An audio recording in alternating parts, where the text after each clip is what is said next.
Craft ama elmas tapmalıyım. Elmas tapasam kardeşim bana vuracaq. Aleykümselam dostlar. Hemen salam Muhammed ne kadar. Elmas tapasam bana vuracaq. Evet dostlar.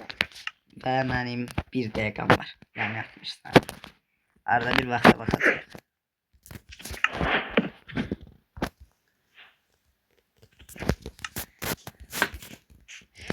Uşaqlar qaçırıq.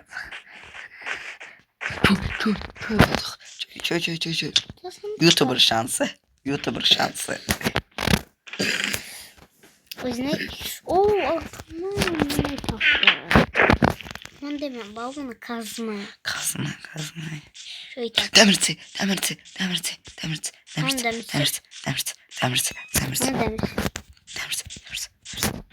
Yo dur onu kırmak olmaz. Onu kırmak. Kazandım. Onun yerine sağ ol. Ne olsun kazandım. İndi sıra mən tapmalıyam. Uşaqlar indi kardeşime çizər vaxt gözləyim bir dəqiqə. Videonu dayandırım. Bir dənə video. Necə dənə? Bir dənə. Ya da kardeşim gələn videoda baxın görün xoşunuza gəlsə gələn videoda da kardeşim tapacaq. Sağ ol.